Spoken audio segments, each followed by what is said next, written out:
Lors d'une récente visite de la Commission européenne au Luxembourg, il a été retenu que les grandes priorités de la Commission coïncident avec les accents que le gouvernement luxembourgeois entend poser pendant la présidence. La 12e présidence que le Luxembourg a l'honneur d'organiser en tant que membre fondateur de l'Union européenne.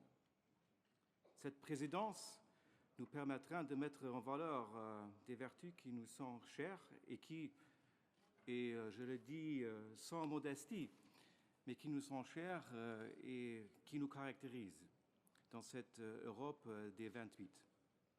Notre vocation de bâtir des ponts, notre volonté de concilier et de médier entre les grands acteurs de l'Union européenne, notre ambition de favoriser le processus de l'intégration, ou bien notre conviction que la recherche du compromis est et sera toujours la clé de l'unification européenne. C'est surtout cette dernière maxime qui semble perdre de vitesse dans la politique européenne actuelle. Et les suites défavorables de ce développement déplorable se font déjà sentir dans plusieurs pays membres. Ceux qui insistent à ce stade à profiler leurs intérêts nationaux devront se laisser demander par après pourquoi ils n'ont pas eu le courage de miser davantage sur l'idée européenne.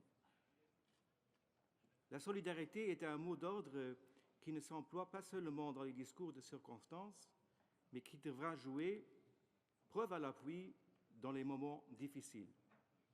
Force est de constater que le Luxembourg a pris la présidence dans un moment critique, voire décisif pour l'Union. Et je veux dire, dans ces lieux, que le Luxembourg, dans les limites de ses moyens et de ses compétences, fera tout pour éviter que n'importe quel pays membre soit exclu de cette solidarité européenne si souvent prônée. Permettez-moi, dans ce contexte, de citer notre ministre de l'Extérieur, M. Jean Asselborn, qui avait dit que l'intégration européenne est comparable à un train de voyageurs.